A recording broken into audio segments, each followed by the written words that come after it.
the Game Professors podcast, where the students have taken over and we profess our love and hate for all things video games. It is the last course of the first year that we are doing this. It is the finals. And we'll give a little bit of a breakdown later in the episode of our picks of the game of the year and what our qualifications for that are. In this episode, we're going to give some respect to a lost legend, an update on the Asus DRAM situation. Security was non-existent this last week as there were multiple incidents of quote-unquote hacking with Ubisoft, Sony, and Tarkov, and a major FaZe Clan breakup. And like I said, we'll get to those Game of the Year picks. Before we get into it, though, I do have a fun story that I wanted to talk about, and it is a good story to end the year on. So, a gentleman by the name of Graham Walker, a 46-year-old former CEO of Fiber Bond, a family-owned manufacturing business in Louisiana, happened to sell his company for $1.7 billion, which is a lot of money. Now, why is it a good story that a CEO made a lot of money? Well, because this is one of the good ones, as he gave $240 million in bonuses to all of his employees from that sale, which obviously had no, contractual obligation to do. That was his money, which at 540 full-time employees averages out to $443,000 per worker. So, wow. Yeah. That's amazing. Props Isn't to it? that guy. Right? Those are the good people that you want to see succeed in life and do things like this. Yeah. Because, as I've heard you mention in your own life before, the rising tide raises all boats, as Heru likes to say. So, good for him, good for his employees. That's a wonderful Christmas gift that everybody gets in on. So I figured last course of the year we'll do a nice episode, a nice little story. Alrighty. Yeah. Aside from that, we do have to do a little clarification. We kind of went back and forth on Angry Birds and King Games last course. So just a clarification, Angry Birds is not owned by King Games, even though King Games is, more of a mobile-focused side of the Activision Blizzard King. It is Rovio Entertainment, which is a Finnish developer whose parent company is Sega. Alrighty. First announcement. We talked about that lost legend, and unfortunately over the last week and kind of before we I think this was right before we released the last episode, but we had actually recorded early for Christmas. Vince Zampella of Call of Duty co-founder fame actually passed away. Unfortunately for all of the gaming industry, he was involved in a lot of successful gaming ventures, including the Medal of Honor kind of original series before Call of Duty even started. Then he and his friend Jason started or co-founded Infinity Ward, which, there's always the argument about which Call of Studio is best, but Infinity Ward was first. And so they started the Call of Duty series in 2003. After a falling out, which is something we can get into at a completely different time, they went on to establish Respawn Entertainment, which made the successful Titanfall and Apex games, which are both in the same universe. Then he oversaw development of Jedi Survivor, which is and Fallen Order, which are both successful, pretty well liked Star Wars games. And then obviously was put in control of the Wayward Battlefield series, in which we got Battlefield 6, which is widely regarded as a return to form. We'll mention that a little later as well. So basically everything that this man was involved in ended up being at least an FPS success. So we are all worse off for his passing. I hope he and his family and any of his friends or loved ones find the solace they need. It's just a sad event, unfortunately. It really is. Sorry, go on. The event in question, for those who are unaware, Zampella was driving a Ferrari southbound When it veered off the road, it struck a concrete barrier and pretty quickly caught fire. That reminds me of an F1 incident that happened back in, I want to say it was like 2023. Very similar scenario where like they struck a barrier and then their F1 caught fire. Yep. The driver, granted, in that scenario actually did survive, but that's because he's wearing effectively a fire retardant suit that is like the reason he survived 100%. Yeah, that could definitely help. I highly doubt that Zampella was wearing one of those at the time, unfortunately. But yeah, it's that sucks. It all sucks. Both he and the passenger, which there was somebody else in the car, ended up passing away. There were a few statements that were put out. Jeff Keighley expressed shock and noted that he had a rare talent for empowering developers. Quoting, "I always felt he had his greatest ones ahead of him," end quote. And the famous Hideo Kojima credited Zampella with offering precious advice during his transition from independence when he created Kojima Productions after leaving Konami. He described Zampella as a pioneer who fundamentally altered the landscape of the modern FPS and whose influence stretched across decades and genres. So it's pretty high praise there from another industry legend. And I didn't know that he actually sought Zampella out for some advice during that turbulent Konami situation. So yeah, I had clearly no idea. a guy that, assisted everyone everywhere. Yep, for sure. And I mean, I would agree with Kojima in that regard. Like, he absolutely changed what FPS is as a whole. You could argue a couple times with a few of the games that they put out. Sure. Hey, absolutely. Like Call of Duty being like obviously the original, like that was a drastic switch in what FPSs could be. And then Titanfall and Apex Legends both really drastically changed the FPS scene again, making it significantly more fast-paced, granted, and also with just so much more action involved.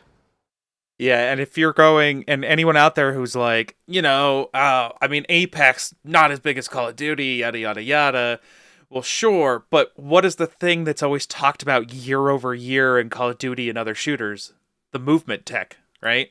Yeah. And you got a lot of that from Titanfall and Apex. So some fundamental changes, even though the game isn't necessarily as big as Call of Duty, still fundamentally changing. So yeah, absolutely. And to be fair, Apex is still pretty big. Oh, yeah. I mean, Call of Duty's been around since 2003. Yeah. Whereas, Apex Legends came out, 2015? Something like that? Wasn't it way after early. Overwatch? Yeah, probably. I mean, I'm not saying Apex is big, but it's just not the industry juggernaut that Call of Duty is, which is fine. Yeah, exactly. It is big, but for all the haters out there, it was like, oh, well, Apex and everything. Yeah, but like change some of the fundamentals. So, there you go. It's going to have a rippling effect moving into the future, as he was the head of the Battlefield Studios. So we'll see if that series and franchise stays on track without him. Any Star Wars games will lose his influence as well. And he was also heavily involved in the upcoming Call of Duty movie, apparently, as well. So I don't know how that's going to affect that. But, yeah. So he will be missed. His talents will be missed. Best regards to his family, friends, and loved ones. Alrighty. Agreed. Time to quash some rumors. There was a rumor that everybody globbed onto over the last week, and that was that Asus was going to get into DRAM and save everybody by making RAM and making it super affordable. And I was on board, but I was also pretty skeptical because you can't just snap your fingers and make that type of thing happen.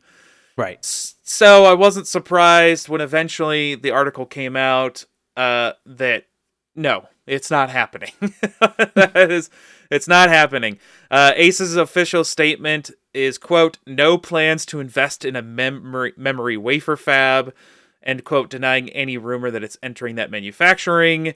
They did say, quote, will deepen its cooperative relationship with memory suppliers, end quote, and handle the shortage by adjusting product specifications. So, not happening. They are not getting in the RAM market. Maybe it was a discussion somewhere, but it's not happening anytime that it'll help any of us. This originated from an Iranian site that claimed Asus was starting its own thing, and then translated and propagated until it, gained way too much fire, and it's not happening. A lot of industry people said it would literally be impossible to start it that quickly. Yeah. Oh yeah, 100%. Like that would have had to been something that they had been planning for 3 to 10 years. Yep. Depending on the scale at which they were intending, right? Oh yeah. If their only intention was to make for themselves, probably 3 years. If their intention was to be a supplier, closer to 10. Yep. And you're talking about 3 years not being enough to make it financially viable either, because you're talking small production runs. Yeah, exactly. Yeah. Now, and you can look at other fabrication or plants being built by Samsung and TSMC in the U.S. right now, and you're already years into those projects, and they're still not. Yes, yeah, 100%. And I think the reason that this rumor took off so quickly is desperation. Yeah, I mean, like, any lifeline gamers can get. Yeah, exactly. Because I've been wanting to upgrade to 64 gigs for a while from my 32, you're not but doing that. no, I'm definitely not. Do I have the money for it? Yes. Am I going to spend that money illogically? No. I have not put it anywhere in here because it was small enough, but since we're talking about it, Asus did say that they are going to beef up production of AM4 platform boards and stuff. And by beef up, I mean not wind down. They're basically going to keep the level, maybe slightly go up that they were manufacturing at, because the demand is unfortunately there for DDR4 RAM platforms. Right. Because none of us can afford it. So yeah, that's true. Desperation. Well, you know what? When RAM prices come back down in 2 to 5 years, I'll pick up myself a nice little upgrade package and put some more RAM in my computer. Yep. Oh, man. All right. Well, that's going to kind of close out the lecture lowdown. And with that, we will move on to shop class. Alrighty. We're heading down to shop class where we take a look at some tech tools. And specifically this week, I have dropped in a whole bunch of hacking incidents in here, just because I figured tools of the trade being misused. Anyways, the first incident, and probably the most major and visible portion, was Ubisoft and Siege having a huge security breach that shut down a lot of server stuff and potentially cost Ubisoft a lot of money. There is a fun number here of 339 trillion. Now you're going, how did Ubisoft lose out in $339 trillion? Well, that's in-game credits. That's a little bit of a thumbnail number there. But yeah, supposedly lost a lot of value of in-game credits as hackers, once they got control of the Siege servers, ended up distributing 2 billion credits to each player. So that were the credits that you could use to spend in the store. And on top of that, they distributed ultra rare items, including but not limited to Glacier and other developer-only skins. So everybody got everything, and everybody got all the money to buy anything they wanted. And then, which is, I mean, hey, wouldn't you just like to get into whatever game you're playing and be gifted 2 billion credits? Now I'm just curious if my Rainbow Six Siege account has 2 billion credits. I mean, we'll get to it, but they definitely rolled it back. Oh yeah, I figured. Maybe if you had logged in at this time, you would have had it. I think everybody was literally saying it. They did end up taking the game for a joyride.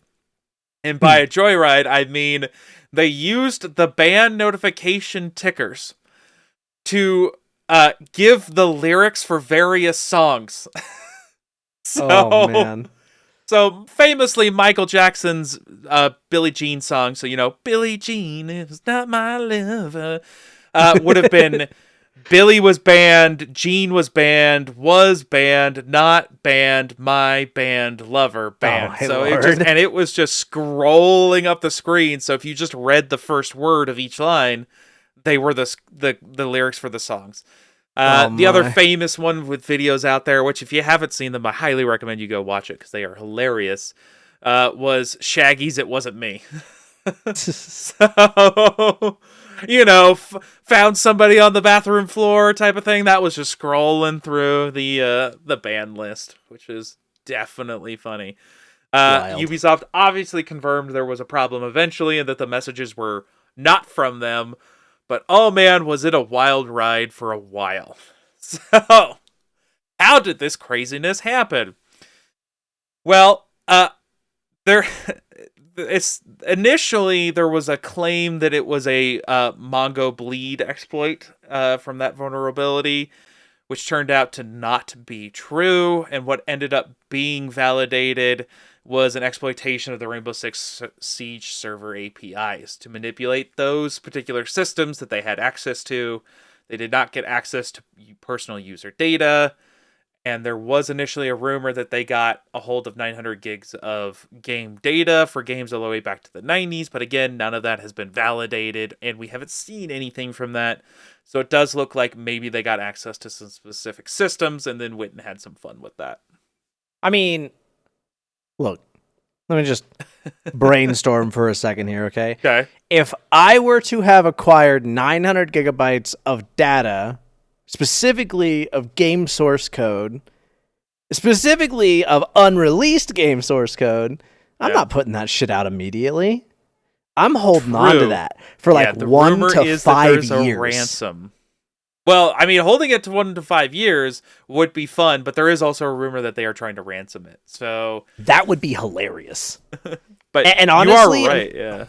Unfortunately, the reality is that I would not feel bad. I can't feel bad for these giant ass companies. I can feel bad for the people that it affected directly, but I can't feel bad for the companies and their money grubbing habits. I just can't. Yeah, especially when one of them went running to Tencent to save their butts from their own bad decisions. Yeah, literally. But that's a story for a different time. Yeah. Isn't that the truth? Oh man, but yeah, it was pretty funny. Everything kind of initially happened on December 27th, lasting for approximately 24 hours. And then the next day, or as soon as they could get to it, Ubisoft rolled back all the transactions made, including the legitimate ones. So they refunded and rolled back any purchases, which is where the loss of money comes from, because any sort of transactions that would have taken place, they would have lost out on, and maybe people weren't as willing to spend that money the next time around. As of the 29th, the rollback has been completed. However, the marketplace is still unavailable at the moment, so there's a lot to sort through, I would imagine. Oof. So I loved watching it in real time, seeing the videos pop up, because it was hilarious, especially when people actually put the song in the background, and those band notifications kept up pretty well with with the song. So I must say, it was fun, like little fun sing along you could have with those videos. Oh, that's good. That's good. Alrighty, that's incident number 1. Incident number 2, and this one is also more of a PSA along with the next one. A critical security flaw in PlayStation Network's account recovery process was discovered, and we'll get into it, but just a heads up, it is social engineering problem. It is not a actual get into the system problem, but one of human nature and abusing the customer service systems that exist. So, a French journalist by the name of Nicolas Lelouch, is how I'm going to pronounce that, was hacked not once, but twice, despite having two-factor authentication and passkeys. He was hacked. He realized he got hacked when he saw a purchase on his account that he did not do, so he tried to log into his account, couldn't get in, called customer service, recovered his account. Then it happened a second time, So he called customer service back, got it recovered for the second time, although thankfully they requested more information the second time around and then locked down his account, which is wild that it happened twice, all within the span of a day. You think after the essentially what is the third recovery, because the hack is going to be a recovery, then the actual recovery, and then the second hack, they would have figured it out before it got down to that last fourth one. Nope. So, what is happening? Well, what is happening is apparently they were only requiring a PSN username and a single transaction ID or order number to reset and recover your account. So, what this means is if your purchases are out there in any way or form, from an email, maybe you took a screenshot and threw it online because you're like, look at what I just purchased, I'm going to get ready to play. Any of that, from any point in time. So it's not like it had to be within the last year. Specifically, this particular journalist had posted in 2023 a screenshot of one of his purchases, and that's where they got the transaction ID. So the nefarious individuals call PlayStation support, present the username and transaction ID, and then are granted full control of the account, bypassing any sort of two-factor authentication, passkeys, or any other extra details required. That's insanity. It's insane that that's the only freaking requirement. Like, yeah. it should be, realistically, you want to make it a little more secure. It should be one transaction ID / order number and the method it was purchased with, aka full account, like full checking account number if you did an EFT, or full debit card number, full credit card number. Like, I would say insane. You don't even need that. Give me the username ID, and then either I'm sending an email to the account on file, or a text message to the phone number, and you have to click a link. Like, also an option. Yeah, like it's insane. A transaction number, like that's the most secure thing on the world. God forbid anyone loses a receipt. Right, for real. Oh man, could you imagine that if you went to the bank, all the bank required was a receipt and your name? I'd pick a new bank. Oh man. Yeah. Obviously, absolutely ridiculous. Apparently, the hacker eventually revealed the message or the method after posting it online. Multiple victims came forward. So apparently, this has been somewhat fixed now and taken care of. But for the moment, until it's all verified, go delete any sort of previous transactions you may have posted on any of your social media, and keep an eye on your account purchases in the meantime. And if it happens, call customer service immediately. So, little PSA for you on that one. The last incident this last week was an incident with Escape from Tarkov and a two-factor authentication vulnerability that was wiping entire accounts. So, a critical security vulnerability was found on the game's website that allowed attackers to bypass 2FA and completely reset a character's or a player's account. A lot of accounts ended up being affected, and they were wiped back to zero, losing absolutely all progress items and cosmetics. It was discovered on December 26th that this was happening. Well, since we're so close to the new year, December 6th, 2025. So what the exploit is the attackers were exploiting a flaw in the Steam account linking system used for authentication. So anyone with a player's public Steam ID 64 tag could manipulate the authentication parameters and gain unauthorized access. They could change the Steam reply URL to another player's Steam ID without the proper verification. And the server failed to validate the digital signature response from Steam. No password or functional two-factor authentication was needed to exploit this. So, no database breaches, purely a website-level vulnerability. Which, I mean, I guess when you introduce a new variable, things can go wrong. Yep. I mean, that's pure insanity. Yep. So they had it. Did you see it? Because I know you watched Dr. Lupo, because apparently they targeted a few name streamers. He has not been live for multiple days, and I have been wondering why. Maybe this is why. So I'm looking at his X account right now. Okay.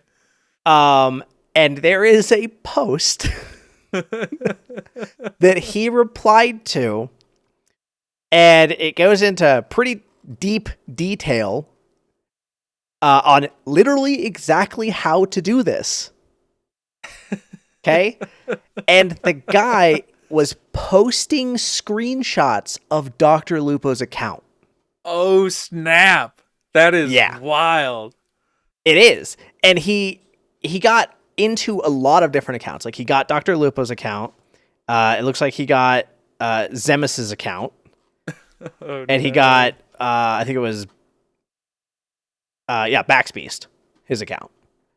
That's wild. Now, this is streamer privilege, to be clear. But a lot of these big streamers, especially these Tarkov streamers, they have direct contacts with BSG, right? Battlestate Games, for those who don't know. Connected to the game. Yes, absolutely. And the number of times that I have seen Lupo and other streamers use those connections to their benefit is insane. They will probably get all of their account stuff back. Sure. Yeah. Almost guaranteed. And it'll probably happen within days. But for a normal person, it would probably take weeks. There was an announcement that, as you said, Battlestate Games, BSG, has compensated all 15 victims before they locked it down after they disabled it on the website. So, but it says they were compensated directly, so I don't know what that means. Yeah, what does that mean? Are we talking you just gave them a fuck ton of rubles, which is like the primary currency in the game, for those who don't know? Or did they actually just roll it back? Question. Right? Because that is really the question. Now, it does look like they also disabled the account reset button, but it's hilarious to me that this is a flaw specifically in the Steam account linking system. Well, but with the website, not on Steam's side. Steam is not at fault here, FYI. Yeah. Oh, yeah. Yeah. For sure. But it's just hilarious to me. Oh, it's absolutely hilarious. I don't understand how you up that badly. It's a good question. I mean, it does look like they caught it pretty quickly because they went after big streamers, which obviously means that it kind of instantly went to the top. So the patch went out pretty quickly, disabling the reset function, which is what was happening, right? They didn't get access to anything else or the accounts. They basically, from the website, could hit reset account and wipe everything. Yeah, it's the only place you can. Yeah. But if they hadn't gone after those big streamers and they just like picked random people that pissed them for off a long time or something. Exactly. If they just picked random people for like a really long period of time, this victim count could have increased drastically. Like, Cushmaster 64 killed me and it's BS, so I'm gonna reset his account. Yeah. Oh yeah, for sure. You're right. It could have gone undetected for a long time. Yeah. It makes you wonder, like, what is your goal here as the hacker, right? If your goal as the hacker is laughs. Right. Yeah. Any of those things, right? If your goal as the hacker was to get attention, okay? Congratulations, you've succeeded. But like, your goal was very minimal to begin with, right? Congratulations, you got your 15 minutes of fame, and now we're just never going to think about you again. That's the reality. Or you could have improved your standing as a human being and as a white hat hacker and approached BSG directly in a business email and say, hey, I found this vulnerability. Give me a job. Or give me a job, give me a bounty, give me anything. Sure. Right? Like, do something. Give me, free biggest and best account that you can have for Tarkov, because there absolutely is some pay to win aspect there.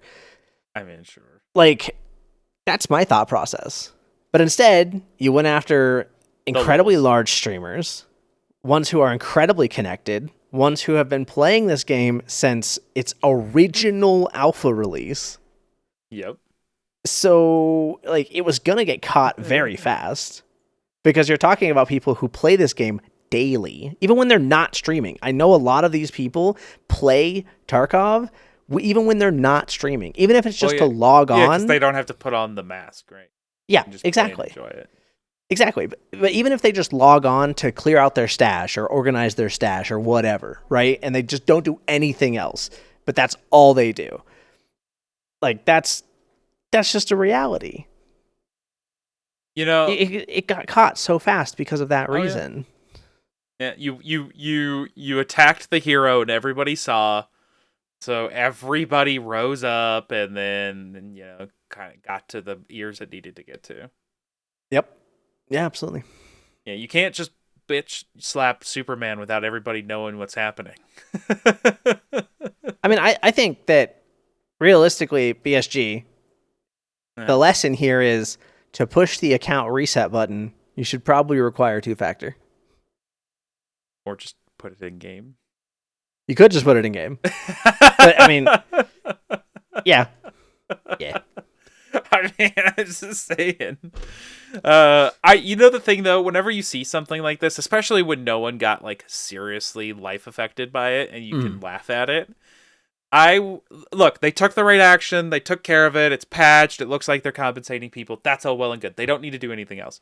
But I would still love for them to do like a custom cosmetic that's like Reset Gang or something, or Reset Squad. That's just a custom cosmetic for only people that were affected. Just because it would be fun. And it's extra marketing. But that's just me. Something fun to come out of it. Yeah, I mean, it definitely does turn into just marketing. Okay. But I could just imagine the direct messages to Nikita. Nikita is I want to say the CEO of BSG Games, or BSG. And yeah. I could just imagine. Because there's already sure it starts with WTF. Yeah, probably. But like, there's already a really long-standing running joke where all the streamers blame Nikita for everything. It's the same thing where, like, when I'm playing WoW, I'm like, Blizzard, why? Right? But it's Buck less... stops at the top, right? Yeah. Well, or the ruble. Nikita is very much a more active person in this community, whereas like a lot of like CEOs and what's the freaking word I'm thinking of? IP owners, right? Like a lot more than most of them. Just way more involved in the community and actively talking to them. And then he turns all those notifications off when he has to figure out how much to charge for something. True. Hey, there could be worse things. It's good that he's involved in the community, at least. Oh, yeah. Alrighty. Any other comments on these various hacking incidents that all happened in the same week within days? Nope. I have finally figured out why my favorite streamer has not been streaming. That's probably why. I appreciate you. Thank you, Blake. Yeah. I'm glad I could bring you the knowledge along with all the listeners as well. Alrighty. With that, we'll move on to civics and sociology. Alrighty, we're going to take a look at some of the aspects of the gaming community, some of the institutions at work, and basically this week we are looking at some big old juicy drama. Did you see anything about this, Heru? Oh, man. I did, and it was hilarious. I mean, I have never been a fan of this company / esport group, streamer group, whatever the hell you want to call it. But I've never been a fan of them because I've always thought that basically every single person that they've ever had under their umbrella has been extremely cringe. But that could also just be me. Yeah, the FaZe swag comments on Battlefield were obnoxious. Yeah. So we're talking about obviously FaZe Clan, and to be clear here, it is the streamer, influencer, basically all the people that were put into that really famous streamer house from back in the day, not the esports side, to be clear here. Like, a lot of them did quote unquote competitive streaming and gaming, but specifically not your Counter-Strike teams, not your anything else teams, just the influencers. So, do you wanna talk about it a little bit, or you want me to get into it? Oh man, nah, you go. Alrighty. So, after kind of 15 years of being in the arena and being a kind of a group of collabing streamers, there was a mass exodus starting with 8 of the larger names. Stable, Ronaldo, Jason, The Ween, Lacey, Silky, Adept, Your Rage, Kason, just to kind of start it off. And this was on Christmas Day, is where this started, and then obviously continued over the next few days, which essentially dismantles the whole brand as a bunch of other people followed up with it afterwards. So, to give you kind of a little bit of a backstory, back in 2023, GameSquare Holdings acquired FaZe in an all-out stock merger for $16 million. FaZe Banks returned at that time, and then exited earlier this summer after he had had a stake that he had purchased back into it. The reason he left was the MLG coin scandal, which I'm not going to get into. Just, it was a meme cryptocurrency that heavily collapsed. Lots of drama after a big old sale. So it seemed like a money scam. Anyways, he left. The new management came in by the name of was it Kalish? Kalish? Yeah. Kalish looks right. Which is Hardscope / DraftKings co-founder, and they took over. Now, that timeline out of the way, what was the conflict that actually caused all of this to go down? Well, apparently, GameSquare allegedly demanded content creators surrender a 20% equity stake in their personal brands retroactively. I don't even, I mean, the gall that you have to demand that happen in a retroactive manner, not a part of any sort of contract, just out of the blue, is insane. Yeah. Like, not being part of their original contracts, right? That much I think is pretty much obvious. And I mean, new management. Hey, you brought in a gambling website co-founder, and you thought they weren't gonna just squeeze you for all of your money? You're hilarious, bro. Yep. It's just disrespectful. Like, oh yeah, hey, you people putting in the work, we need 20% of everything moving forward. Oh, and I know I just got here, but also I wasn't here earlier, so I need you to give me 20% of all your stuff previously too. that's so ridiculous. Imagine somebody who has been in the company for, half a decade. Sure. Right. A lot of streamers, especially the very big streamers, make well over $1 million a year. Yeah. Right. You're saying for those 5 years, you want me to give you back 20%. You want me to give you $1 million. That's what you want. It really feels like that. I'm not sure if it wasn't just like trying to retroactively add to the contract versus requesting the value, but it's funnier. Awesome. So I'm just going to go with, they were asking for retroactive money. Is what I'm going to go with. Yeah, I wouldn't even be surprised though. That's the sad part. Like, I wish I could be. Yeah, that is the sad thing. A lot of corporate greed there from large companies squeezing out smaller millionaires. Yep. Still obnoxious and ridiculous, especially when the money is earned. Although there were a lot of rumors about an in-house bot farm, but I'm not going to get into those as those were just alleged rumors. But if you heard anything about it, feel free to comment. Interesting. I've not heard anything about that. But I've also never been a fan of FaZe, so I don't really watch them. And anytime I see FaZe come across my news feed, I'm just like, no. There were some heavy accusations that there was an in-house bot farm, and it hasn't helped that after a lot of these people separated, they have a fraction of the viewers, including having a lot of views previously and low comments, and now having low viewers as well. So, again, allegedly, I have no actual evidence for anything, just regurgitating what I've heard. If you've heard differently, let us know. But yeah, so anyways, after I mean, yeah. What's that? The 20% equity makes sense at that point. That's the sad part.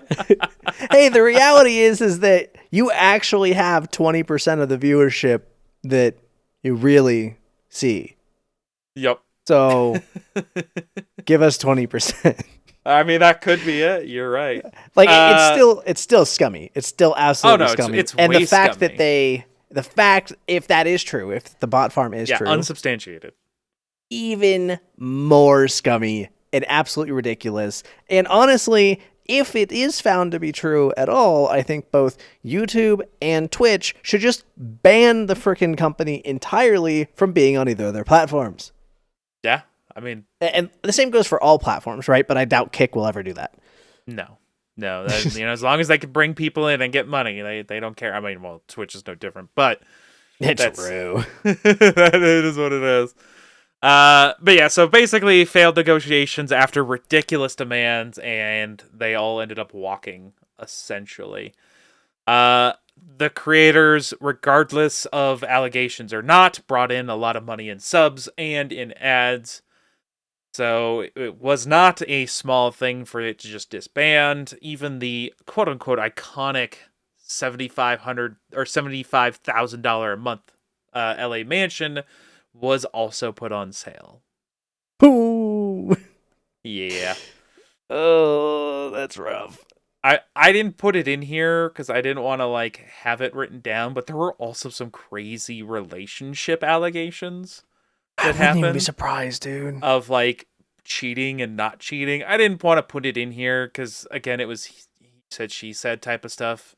Yeah. So, but yeah, wild stuff came out about the whole thing. So if anyone wants to, eat some really juicy drama that happened, go check out some of the things that came out about that. I mean, this kind of makes me want to bring up something else. Women in esports in particular. Okay. I think you and I both know. Everyone just clenched. Everyone is clenched. As soon as you said that. I thoroughly agree.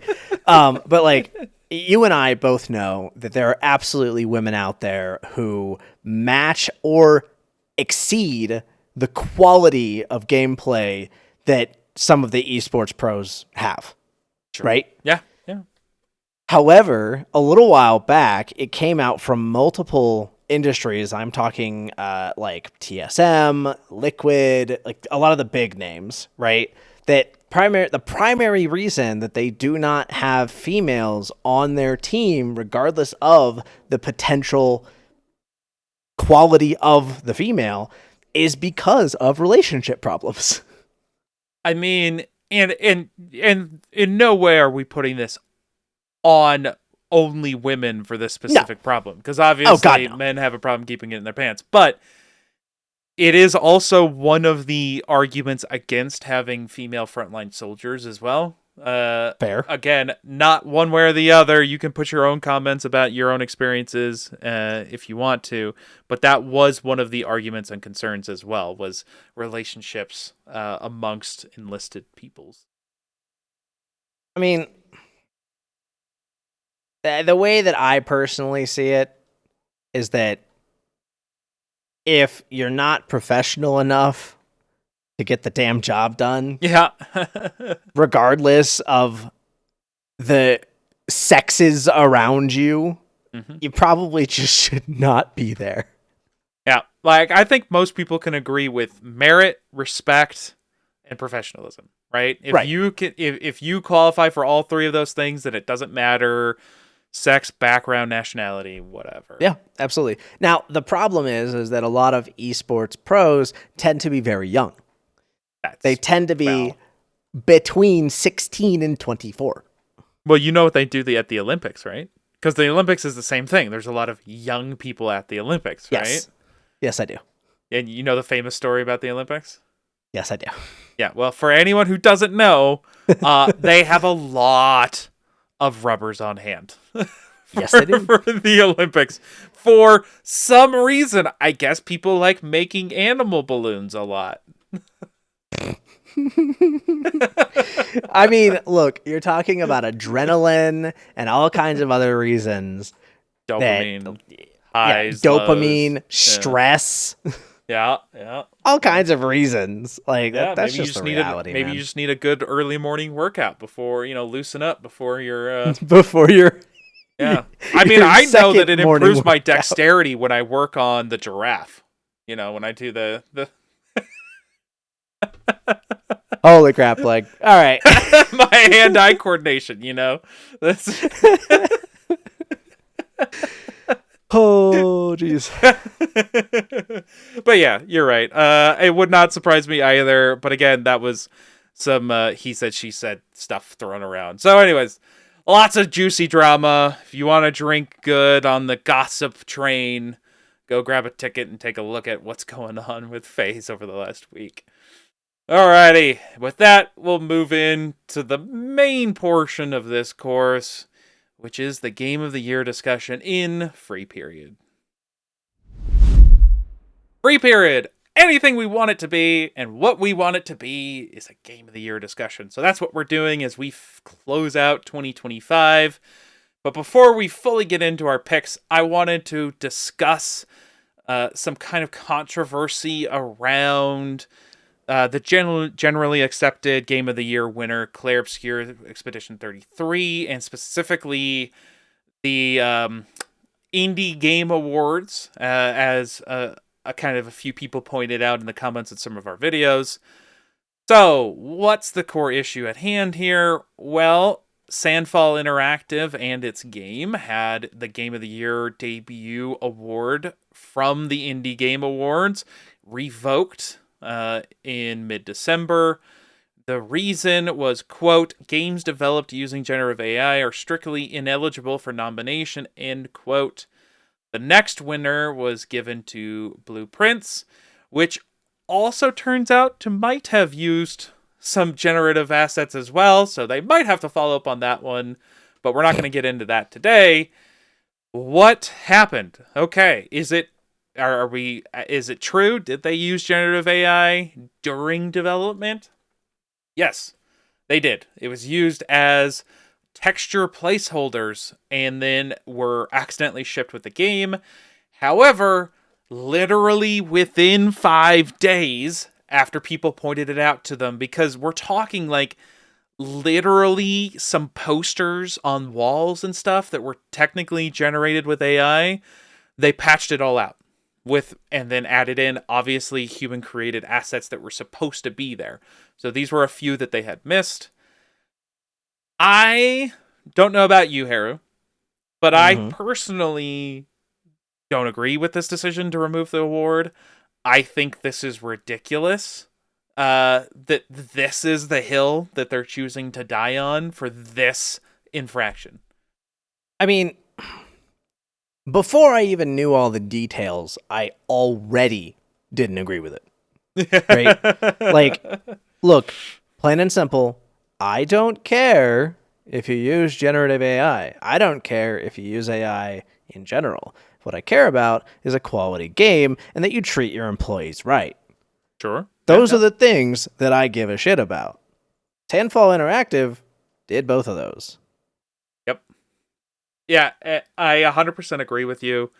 You don't want to see the AI slop that's coming out of Call of Duty. So if you're doing good stuff with your game and you're not putting out AI slop, then yeah, most people aren't necessarily going to have a problem.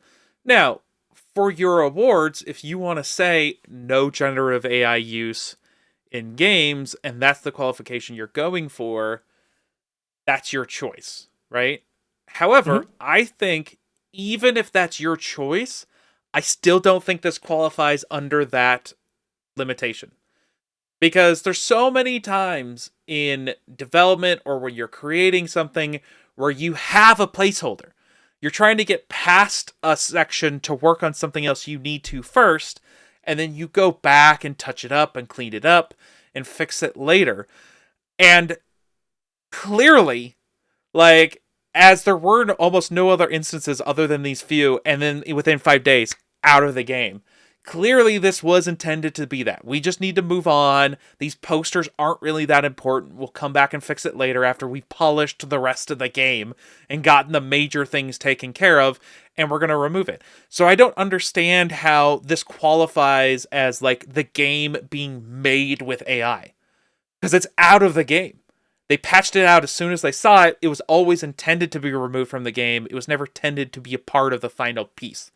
So I don't... for me, it doesn't even qualify as being made with AI.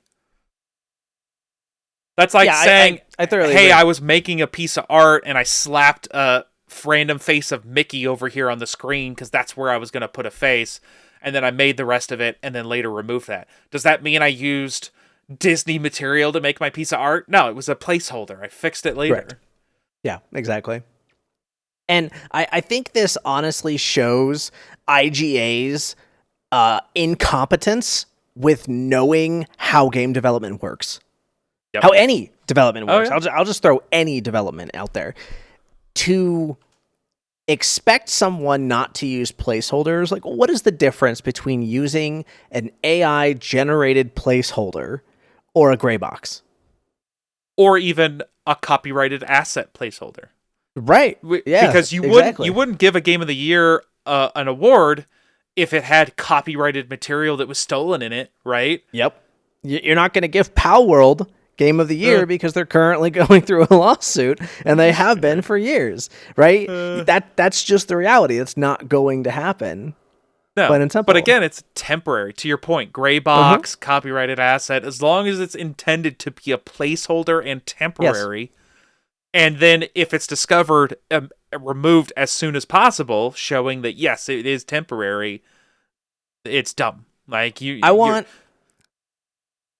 a deep investigation into the Indie Game Awards, and if I see any AI at all used in their company in any way, shape, or form, I would like them to completely go away. Yeah, maybe we should get a transcript of all their speeches and feed that into AI and see if any of it was generated. Ooh, I like that idea. I like that idea a lot. Oh man, I think it's also poignant to point out the timeline of this, which is it won the award in December, right? When I say removed within 5 days, I mean removed within 5 days, as in the game was released at the end of April, and by the end of April, those temporary assets were removed. Yeah, I mean... So, March, April, May, June, July, August, September, October, November. You're talking the game didn't exist with those assets for 7 months. They had been removed and gone for 7 months. You gave them the award. Mm-hmm. But, AI bad. Yeah, I mean, like, look, I understand the concept. I understand the idea of it. But, like, you're talking indie games, right? You're talking small studios. You're talking people who have very little money, or they're running on, fumes, basically, by the time that they release. So... like they're going to cut costs where they can. They absolutely are. That is the reality of the economy that we currently live in every country. It's not just the US. Like, there is no difference between generative AI that is used as a placeholder and a gray box, or some random copyrighted material. Like you said, there's like, take for example, okay? Let's say that those posters were, instead of being generative AI, they were stick figures. Yeah. What the fuck's the difference? Yeah. Like, it's not, clearly not intended I think to be the stick game. figures would be funnier. It honestly would have been hilarious. But what is this, Johnny stick figure for this French poster? What's happening here? Yeah, exactly. But even then, that stick figure, it takes time from an artist who doesn't currently have the time, which is why they're doing AI generation, so that they can put something into the build of the game that's so that close someone to the can feel play of test what they it. wanted. Yeah. Exactly. So they can play test it and see whether or not the game feels how they want it to feel. All of the little tiny details, that's what makes a studio amazing. Oh, yeah. Is if they focus on all those little tiny details by the time that they release. But there is a process in that development where they, meaning the developers, need to make sure that the game feels the way that they want it to feel. And if they have to put in more and more and more and more and more time just to get it to the point where they realize that this will never feel the way they want it to without drastic changes, like, we're wasting time, we're wasting money. And right? To be clear here, the art team has a point at which they aren't being utilized further into game development, right? They are heavily burdened at the beginning and the middle, and then they've got a lighter load towards the end as you're doing more Q&A, troubleshooting, bug fixing, polishing of mechanics and that type of stuff. Yep. So the placeholders make sense because you're trying to get through that huge initial influx of art requirements. And then once you get towards the end, then that's where you go back and fix a lot of those small things you skipped. Yes, absolutely. There is a large, very significant reason that artists in the game industry will pick up additional talents like rigging, like 3D modeling, like all of these things, so that the companies don't drop them 3/4 of the way through production as an associate or as a low-level professional. Yep. Right? That's why a lot of these artists will do that. And it's almost a requirement at this point. Because especially in an indie studio, right? You cannot be specialized in an indie studio. Well, Almost you can have like everyone one or two guys, wears but multiple like hats. 90% of the people have to. Yeah, sure. But like your one or two guys are usually deep coders. Yeah. I mean, right?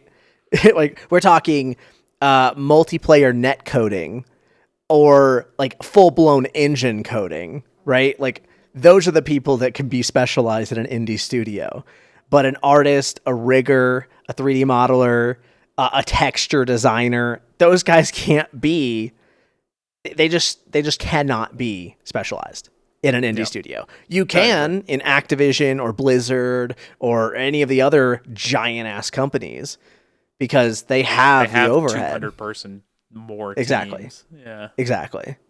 And if they run out of stuff for you to do on this game, they'll just send you to another one that they're making.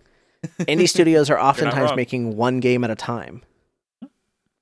Hence the reason they take a long time and there's a long development cycle. But it also tends to be the reason that they're so good. Yeah. Because everyone's focus is on that one game. Absolutely. Yeah. So I think we both agree the Indie Game Awards is ridiculous for taking the stance. And I honestly lost kind of a lot of respect for it and won't really care about who they give an award to in the future because I won't know if they're disregarding some other company for some small dumb reason. Keep in mind, it's a pattern of behavior. Now, we won't be talking about this game in Game of the Year, but I put it on here to show the pattern of behavior as they also revoked the Indie Vanguard Award for a game, Chanty, from Gorton Code. The game's physical cartridges were sold by Mod Retro, which is owned by a person by the name of Palmer Lucky.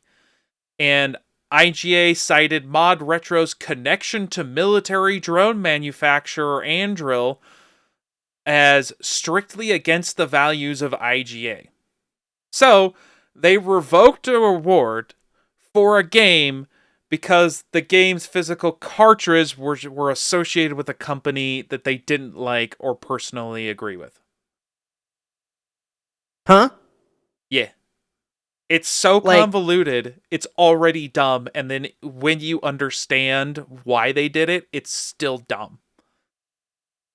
I'm so confused. Like, has anyone heard about separating art from its producer?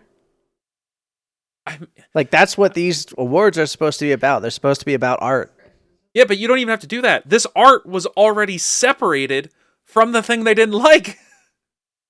It wasn't the company at all. The company made the game. They paid somebody to put it on a physical cartridge, and the Game Awards have a problem with the company putting it on a cartridge. Not even the game itself. Not even the developers of the game itself.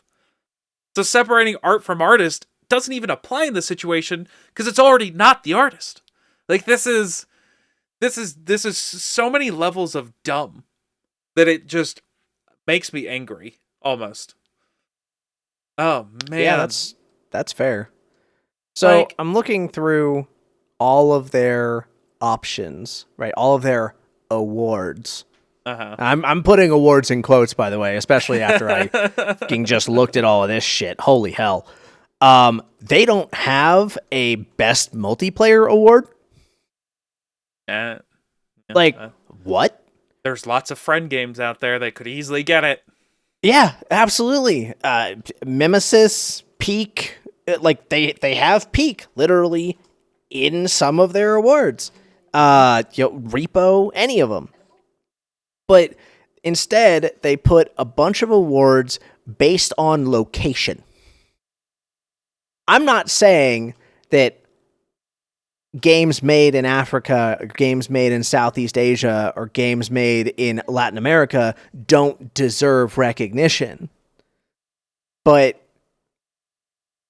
are you an indie game award company, or are you a Latin America indie game award company, or a Southeast Asia game award company? It's just dumb. It's really stupid, especially not having best multiplayer, not having a lot of different things in here.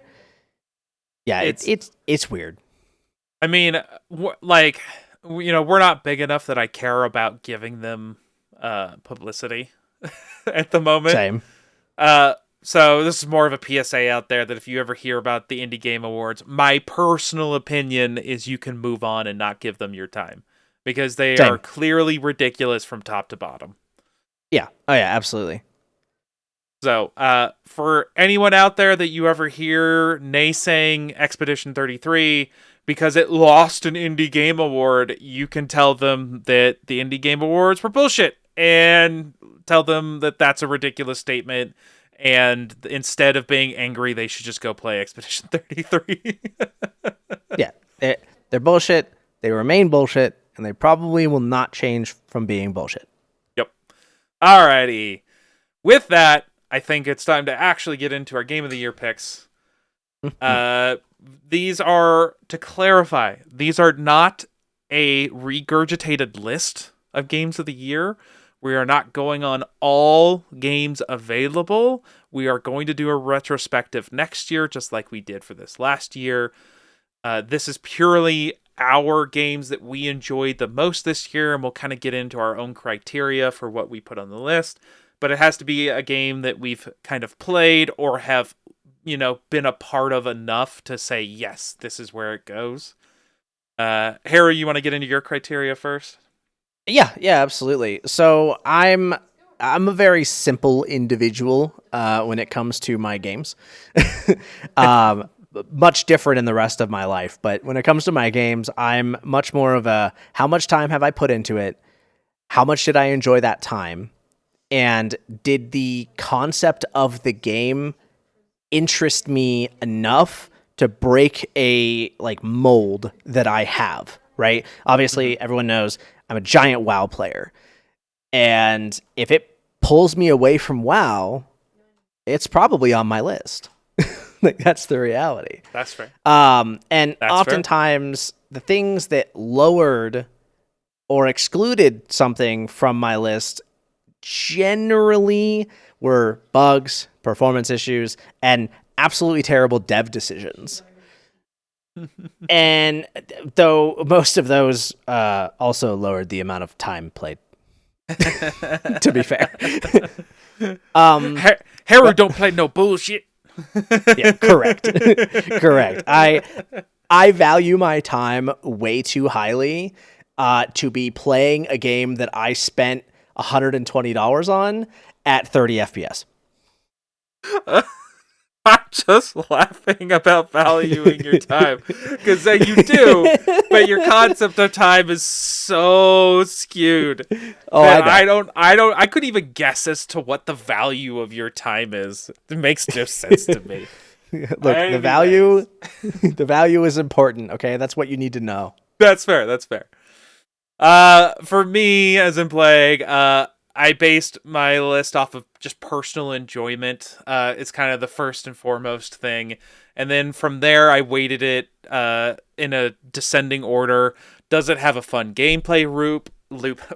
Does it have a fun gameplay loop? Is it well written along with well written characters? Multiplayer games give a little bit of a pass on story and characters, but you can't just forego it completely. What was the execution of ideas? How well did they incorporate the game design elements together in the final package? How was the performance of the game? Does it run well? How many or how bad were the bugs and glitches? Because I'm not saying a game has to be free of all problems. It's just unrealistic with how complex games are nowadays. But how badly are they impacting my experience? And 4, does the gameplay loop do anything unique? And it must adhere to number 2, which is that execution of ideas. It doesn't have to do anything unique, but you do kind of get bonus points for doing something different. And lastly, does it have staying power? Do I think about it fondly? At the time I was playing it, did I think about playing it more and more and more? And how much replayability does it have? I think for the two of us, we should probably just go 1-1, 2-2, 3-3. Yeah, I was thinking the exact same thing. Oh, perfect. Well, I'm glad we're on the exact same page. It's like we enjoy each other's company and think alike. I shall start then. Go for it. So Clair Obscur is kind of my number one. I mean, look, the game was amazing. I'm not usually a turn-based RPG fan. I'm also not usually a story-driven fan. So both of these really took me out of my standard gameplay loop. And the thing about it, though, is that, like, granted, I beat this game in days, right? Like, we're talking days, because what ended up happening is that I pick up the game, I enjoy the game, I realize it's 2 a.m., I go to bed, I don't work the next day because I decide I don't want to, and then I beat the game. Spend the next 16 hours on the game. When a game does that to me, it generally is going to be very high up on my list. Especially when Death it's Stranding. not a type of game you enjoy. Yeah, exactly. Death Stranding did the same thing to me. I beat that game in literally 2 days, but I put 40 hours into it. I mean, sure. Right? That's insane, but yeah. Yes, I'm fully aware how insane it is. So yeah, that's why it's my number one.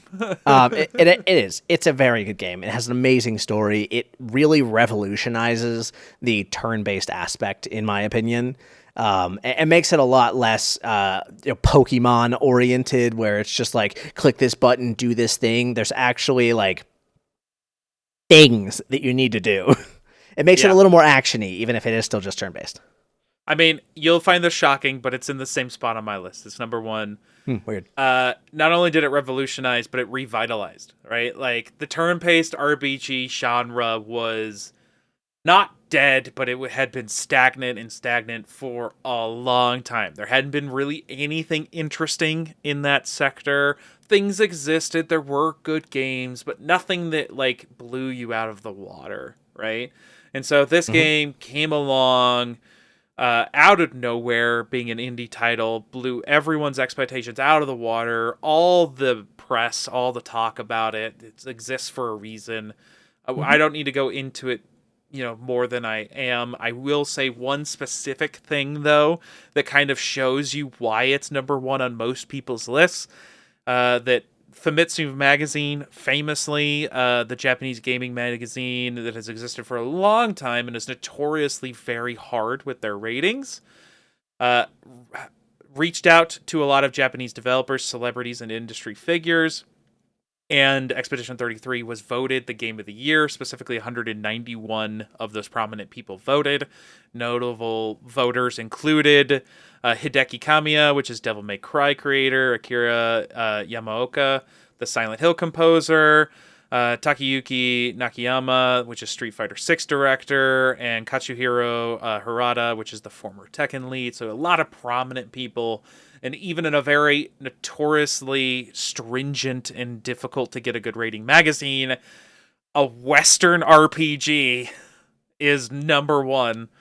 So if that's any indication, it's universally considered a good game, unless you're a ridiculous indie game awards show. But besides that point, it's the number one.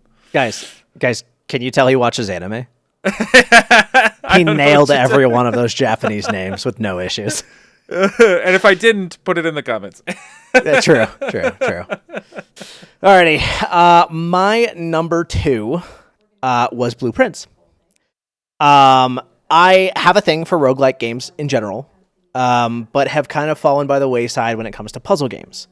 They generally don't interest me well enough because I don't find a lot of puzzles to be interesting anymore. They tend to be very easy. That tedious. Comes from a Mythic Raider, so here we are. I mean, that's fair. Like, literally every boss is a puzzle, and I'm solving it, so I don't know, man. But why, right? Why was this? The concept was amazing. Combining a puzzle game with a roguelike is wild to me. It has nearly endless gameplay. Looking at my Steam, though, I want to say I put in only 11 hours, but all 11 hours were in the same day.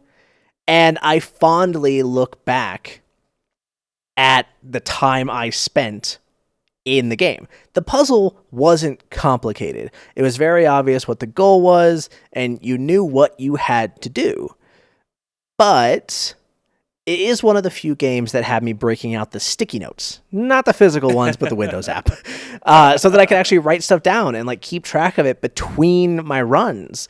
Like, that's almost a return to the old way that we all played games, right?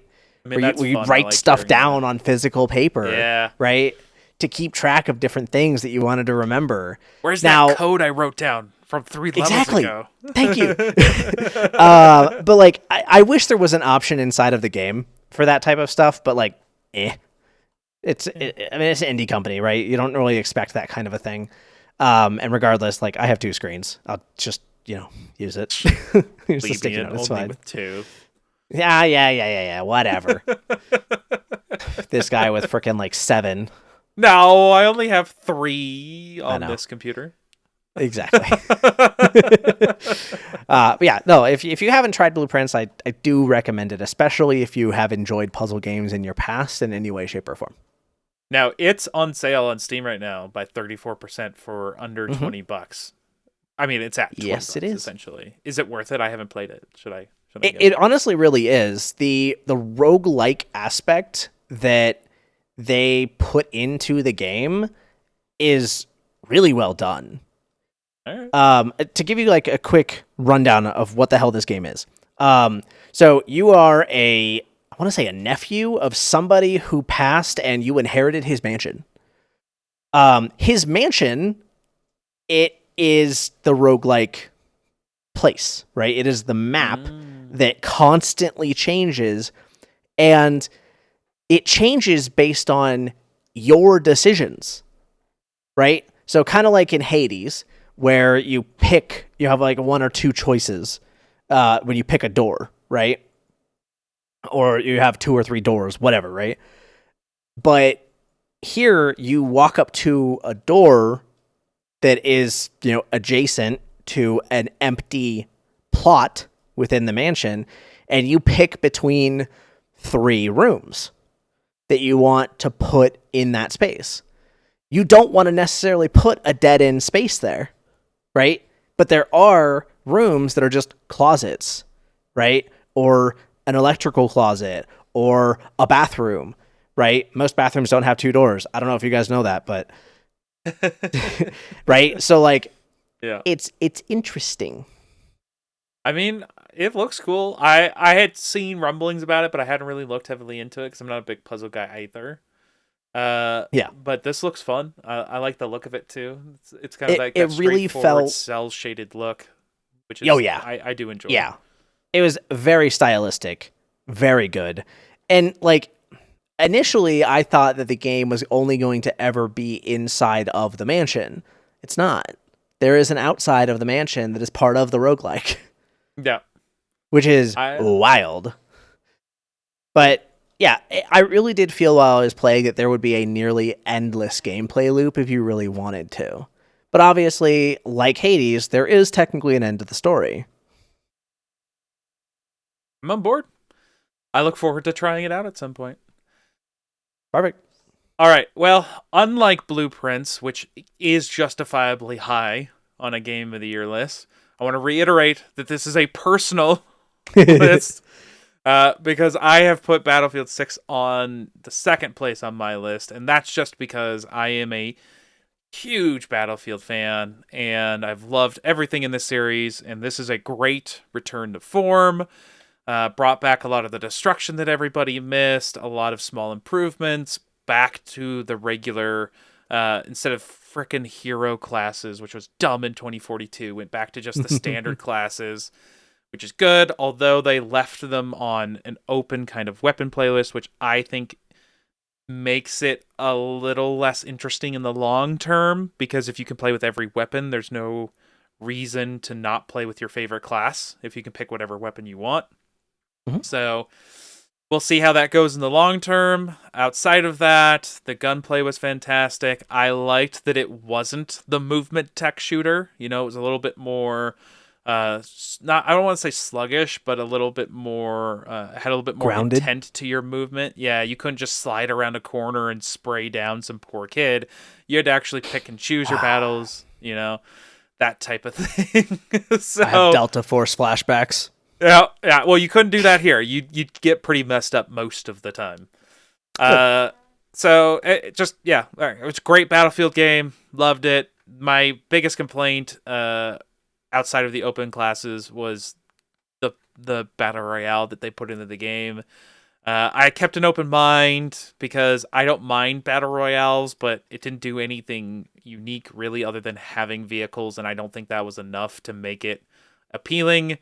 And the player numbers are starting to reflect that, as it's down to an average of like 100,000 every week, which is not nothing, but it is not even close to the 700,000 it launched with. So they need to do something to kind of keep the appeal going. On an overall objective list, it would be much lower. But on my own personal list, I still love it. I think about going back and playing it when I actually get time to play games. So I look forward to playing that when I get a chance. I'm just going to move into 3 because you and I both have the same game at 3, which is Arc Raiders. I think this is a good spot for this. I think there's a lot more artsy-fartsy things that exist higher up on the list. I think what this game does, it does fantastically well. It has a wide appeal for a reason. I put this in here specifically as evidence that it should be on this list high up. 2 months, basically to date, like almost day for day, 2 months later, it had a peak of 439,000 players, which is only 40K short of its all-time peak a week after it launched. So it is retaining or at least attracting new players at a rate that allows it to stay at a consistent 400k players a week, which if it's the only paid game that is at that level and continues to stay at that level. 100%. Yeah, Arc Raiders, it has been a very enjoyable experience. I'm not necessarily one to enjoy shooters for long periods of time, but I would say that Arc Raiders has enough interest and it's not kill on sight gameplay all the time. So it actually feels enjoyable. It can feel like a PvE experience sometimes. Hell, there are some raids that you just literally don't run into anyone. True. And at the end of the day, I'm glad I bought it. It was a good game for sure. I think there's also a point where we could go back and play a little too if we're ever like, we got nothing to play. Absolutely. I think that if I had the time and capacity, I'll use that term, to play other games more, I think something else would probably replace it or at least drop it down. But there are a lot of games that I have wanted to play that released in 2025 that I just haven't had the time or had the people to play with. Yeah, 100%. I didn't want to gloss over this because I think it is one of the biggest reasons that it is as big as it is. But Heru mentioned it. A lot of the social and organic moments that happen on it, and a lot of it isn't forced. So a lot of it is just something the community has gotten together, agreed on certain things, just tacitly. And those moments are very interesting and fun. I think that's one of the reasons that makes it so memorable, along with the really good NPC enemy battles, which I think pull a lot of weight. Because one of the things that drives me nuts is boring, samey fights over and over again with enemy AI characters. And here, because of the enemy AI learning that they've put into the game, it makes it feel alive, and not every fight is necessarily an immediate easy fight. So between that and the social stuff is what really kind of puts it high up on the list for me. Yeah, and you can't get that social aspect without VoIP. And VoIP is absolutely a risk that companies take. Oh, sure. Like when Tarkov added VoIP, that was a risk. When Arc Raiders released with VoIP, that was a risk. 100%. We all know Call of Duty lobbies. God. Every single one of us knows about Call of Duty lobbies. That's like the meme exists for a reason. Just to kind of slide back for a quick second. When they went to the Game Awards, not the Indie Game Awards, the regular Game Awards, Battlefield/EA paid some local content creators that do Battlefield animations, hand-drawn animations, to do a RedSec 30-second ad spot for them. So they paid them to make an ad spot for them. And the 30-second joke was that one of the characters misinterprets RedSec as RedSex. Oh my God. It's pretty funny. But the reason I bring these up is this animation group famously has a video that I love where they're trying to get a chopper gunner to attack a specific point, and one of them has to go to general chat VoIP, and no one wants to do it. And when they finally agree on it, one of them switches over and his head explodes, which I think is a perfect illustration of VoIP and general chat, is that usually it's enough to literally make your head explode. Obviously metaphorically, but and so to your point, it is a risk. Everyone most of the time hates it. It works well here. And I think Arc Raiders is not alone in the ability to create unique social engagements. Tarkov has them. I've seen them time and time again. I don't play Tarkov. Game's way too sound hoary for me. But like Tarkov does have them. Delta Force does not because there's no VoIP, which is sad. It really did need it. Yeah, it really did. I think it would have been a very enjoyable game at that point. But yeah, like Arc Raiders, you have it in here as well because I'm gonna mention it. Yep. The AI is really intelligent. Mm-hmm. The way that Rocketeers will like spin around a building trying to get a freaking opening to shoot a rocket through a door is wild. Found a small, tiny little crack that I didn't know about. Yeah. The wildest angle through a door I've ever seen an AI perform, like almost like I'm actually facing a real player, is insane. Their AI learning for their computers, God, too much AI in my brain, is impressive, to say the least. The number of times that I've seen a walker, it's called a walker, right? The leaper. Yeah. Thank you. The number of times I've seen a leaper get stuck somewhere and watch it perform like the wildest move ever to get itself unstuck is insane. Most AI would just be stuck there forever. So, yes, you are right. I saw a video the other day where someone trapped one in like the castle tower that has the opening on the top.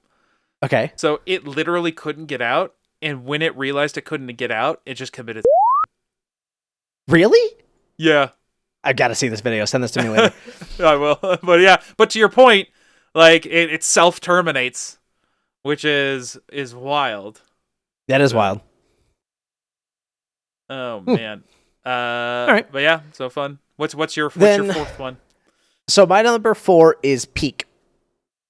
And my explanation for it is the game is Peak. What more do you want? No, but really, the game is about climbing a mountain, going through multiple zones, with different aspects, just trying to get up this mountain without falling and dying, right? That's the whole goal. There is nothing else to it. Why? Okay, the game has amazing co-op gameplay where the stupidest, funniest things happen. And the developers encourage it in a very unique manner. Like, they will introduce a freaking poison dart into the game. It has no fucking usage whatsoever. There is zero purpose for this item in any kind of regular capacity, right? Actual beneficial capacity to get you up this mountain. It is there to troll your friends. That's the whole point. That is the absolute whole point of it. And it's great. Sometimes the trolling is the fun. It absolutely is. The reason why it is 4 and not 2, despite me enjoying it more than Blueprints or Arc Raiders, is really the fact that finding people to play it is obnoxious. And on top of that, a lot of the community immediately goes into modding, right? I don't have an issue with certain mods by any stretch of the imagination, but when you have modded the challenge out of a game, it's no longer fun. And if you choose to use those mods with someone who isn't using those mods for very good reasons, you have now also ruined their challenge. That's disappointing. So a lot of the people that I have played with in the past either just don't want to play anymore, or they play only with mods now. And I'm like, and these aren't like quality of life mods or something like that. They're actively just deleting the challenge from the game. And that just disappoints me, ultimately. But nothing from so the being game able itself. To find... That's people specifically. Exactly. And like the game has in-game VoIP that is distance-based. Oh, that's super cool. Yes. So and it sounds like people from far away are like, Where are you guys? Yeah. Oh, And no. when someone is within a certain range, right, you can see the name over their head. But there are mods out there that just give you a little like list of how far someone is and in what direction. And I'm like, that's boring. But like, props to the developer in general for allowing their game to be modded in any way, shape, or form. That's true. It's much better to at least have that option. It absolutely is. But for me, it's so low, still on the list, but low because it is really a struggle to find even just one other person to play the game with. Who wants to play it for the same reasons. It is on sale. And if you don't know, Peak has a rotating map every day. Oh. It is a procedurally generated map every day. And it changes per day? Yes. That's super And cool. it has never repeated. That's some FOMO stuff right there. Yes, it is. It absolutely is. And it is. It's a very enjoyable game. Cool. What's your fourth? Well, it is 38% off, so it is. Maybe indeed. I should pick it up. Well, you and I apparently are the same person. I did not pick Peak, but I did pick a friend co-op game to put in that fourth slot. Which I do see that you have recently picked it up, which means that we may have to play. Yes. Because Tiger also owns it. So, anyways, that game is R.E.P.O, aka Retrieve, Extract, and Profit Operation, which is literally a made-up name so they could just call it R.E.P.O, which is fine.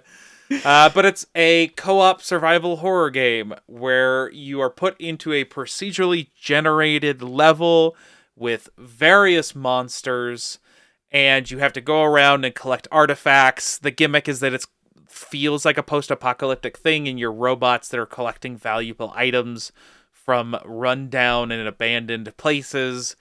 And those items can take damage, so you've got to try to pick them up carefully and put them in your stasis cart, is the way I'm going to describe it. And once they're in the stasis cart, then you can move them around, no worries. But outside of the stasis cart, they can take damage and sometimes fully break and get destroyed. And it has some roguelite features where you go on runs, and if you fully die, it resets the whole thing from the beginning. The items that you extract with have a value, and that value you can use to purchase upgrades of various natures. One of the bigger things that you can spend money on is weapons to deal with some of the quite, horrifying monsters that chase you down and try to consume your soul, and hopefully protect yourself other than just hiding. And there is an awesome variety of monsters that I have enjoyed. There's low-tier mob-like monsters. There is specifically a low-tier threat that ends up becoming a larger threat if you try to touch it. Yep. Figured that one out within 5 minutes of playing. Did you? I did indeed.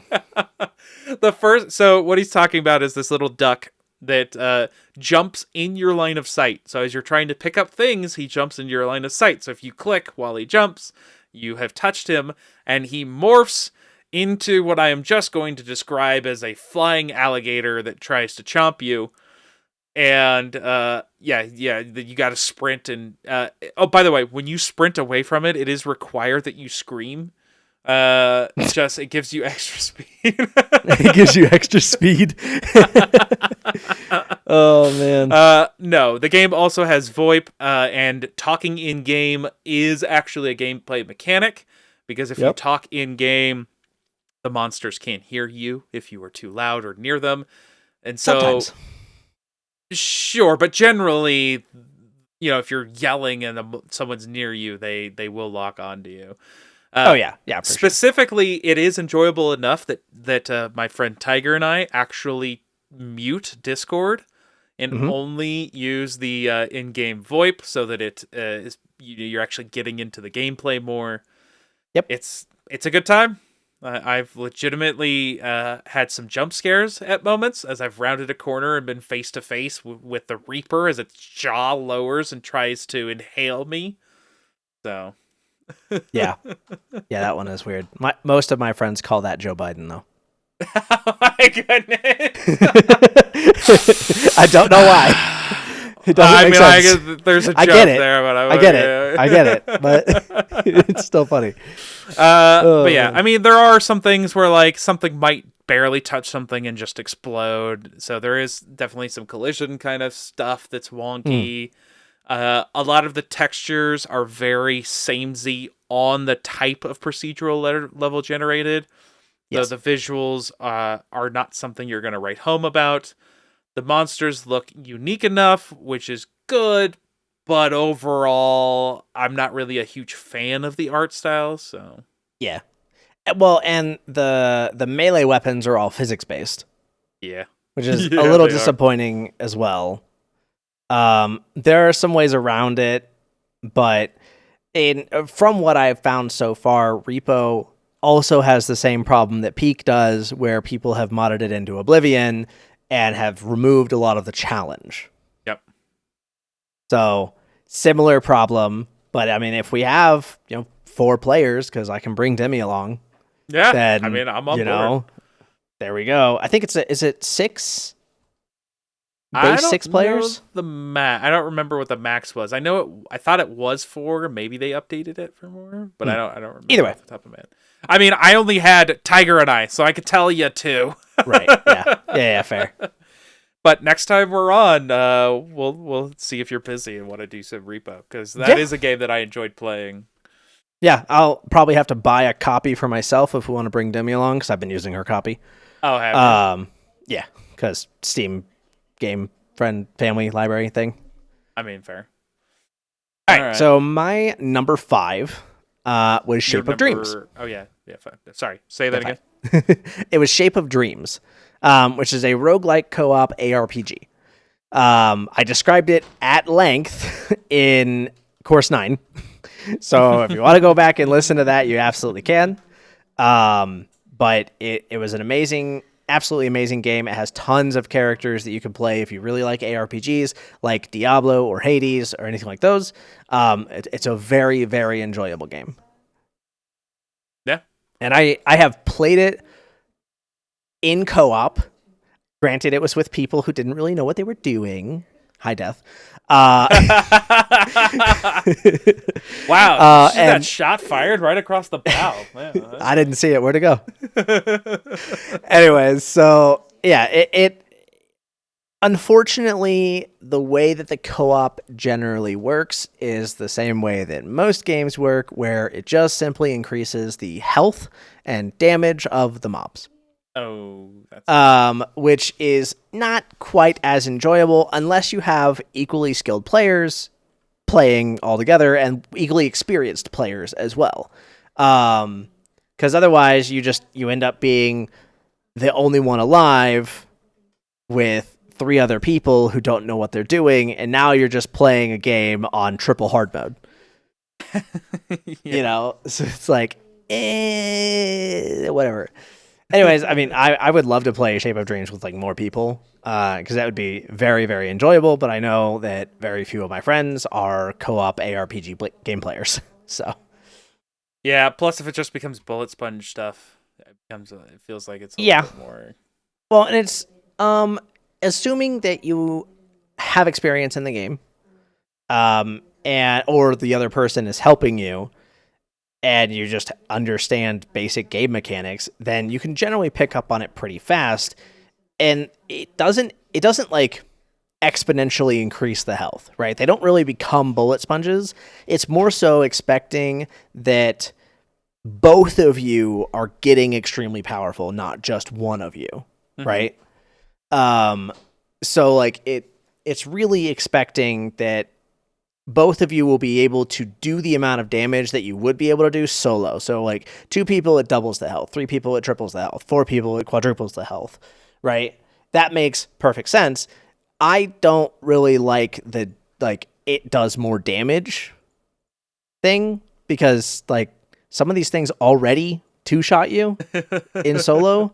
That's kind of nuts. So, like, increasing the damage is kind of like, okay, but now you're just one-shotting me. Well, but you have a support player with you.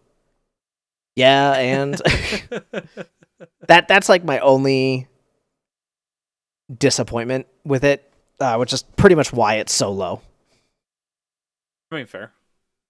But, yeah. So, good game. Has serviceable co-op, but the game is good, so you enjoy it, but it could be designed a little bit better. Yep.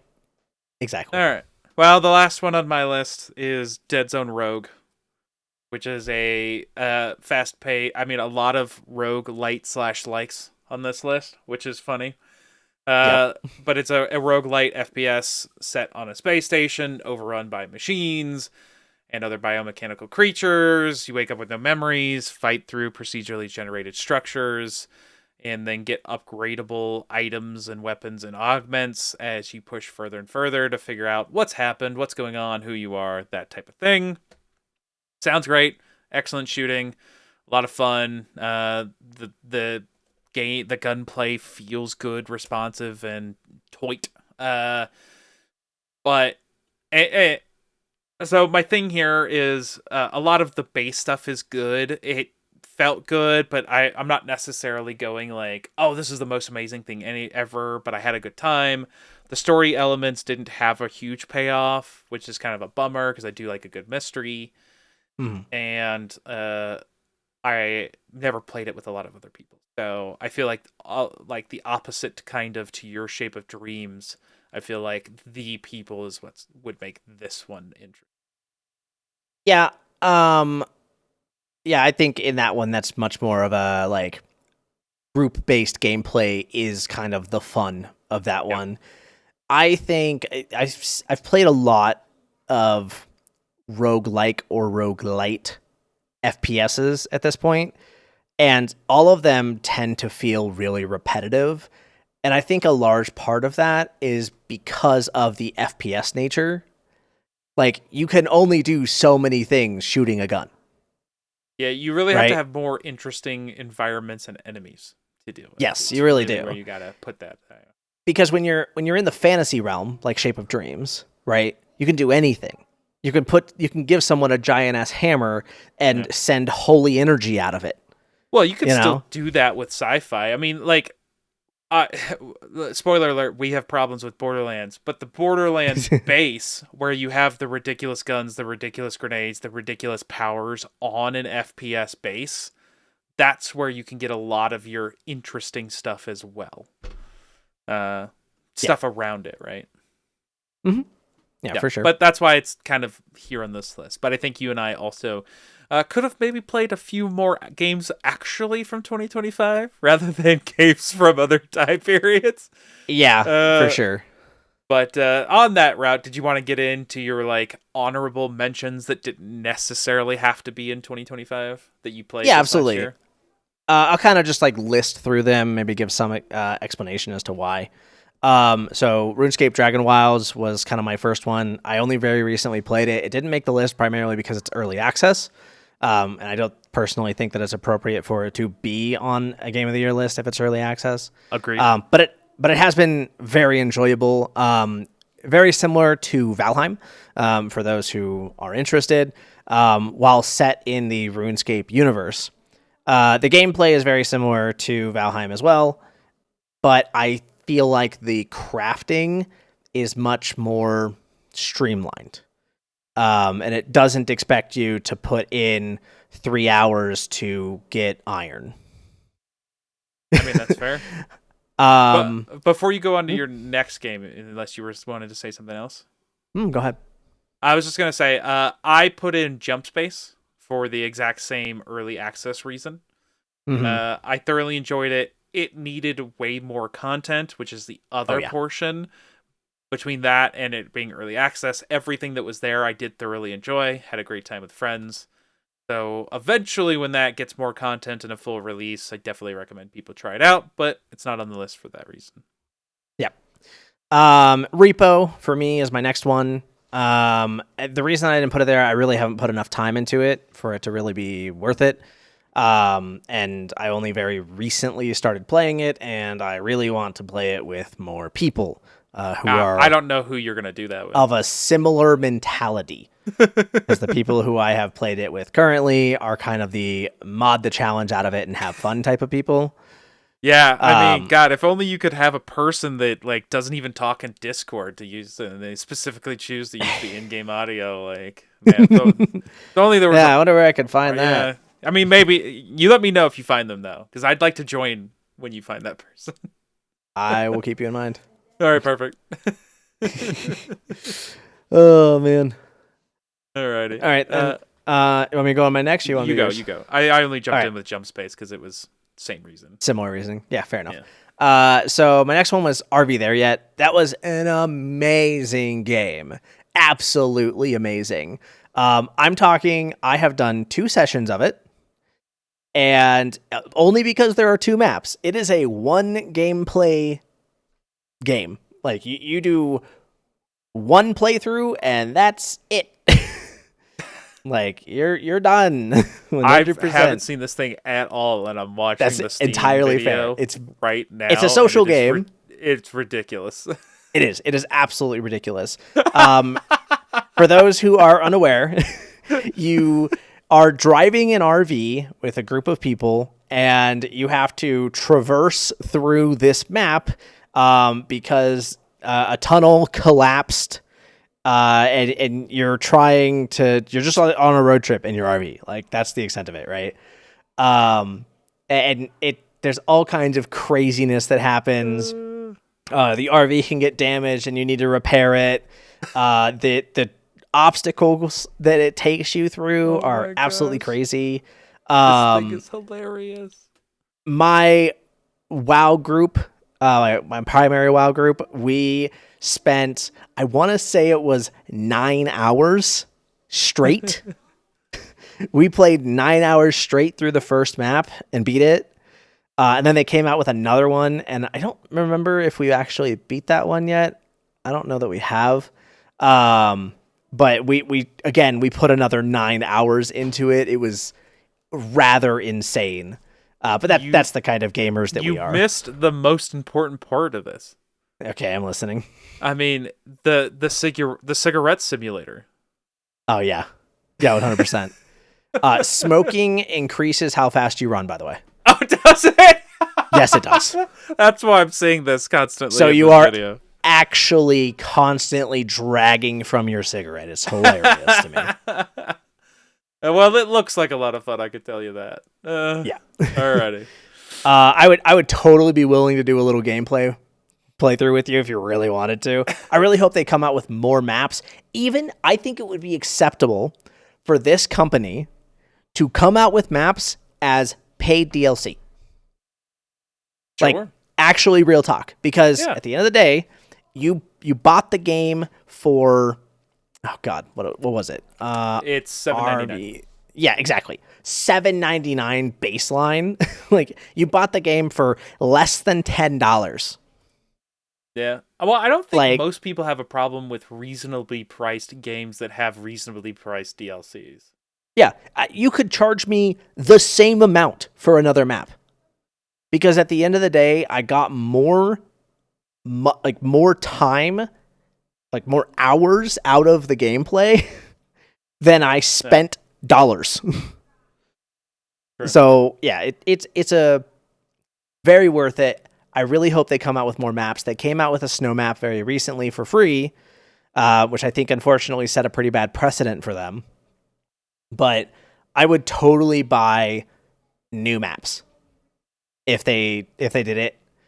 And there are little like save spots too. You don't have to put 9 hours into the game just to beat it. Once you get to like a gas station or a repair station, it saves the game. You can all exit out. You can come back the next day or whatever. But I would recommend being prepared to put some time into it. I agree with that.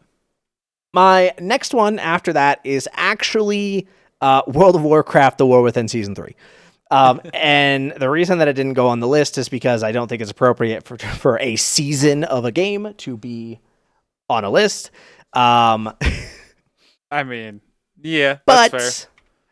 the reason that I put it on the list is because I have geared 4 characters this season. Not out of necessity, out of enjoyment. That's like the primary reason.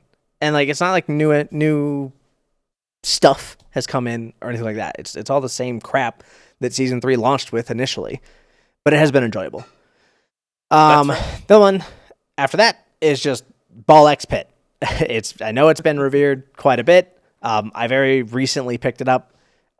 It gets a little samey, in my opinion. It's very obvious which pinballs are going to be best at the very beginning. That's super cool. Yeah, it's a very, very interesting dynamic. This might actually be a really good game for me to recommend my friend who travels a lot. Yes. Oh, yes. 100%. You can put hours into that with no issues. Very similar to Balatro or Slay the Spire. I mean, yeah, fair. In terms of like time that you can put in and how self-contained it is. Yeah. Looks cool. Alrighty. To clarify, R.E.P.O is still technically early access, but I do think that for the cost of the game and what it offers, it's fine as is, as opposed to Jump Space needing more content. Just to clarify here. Did not realize that. Yeah. I just wanted to clarify that because we kind of talked about it, and I didn't need anyone coming back and be like, but R.E.P.O's early access.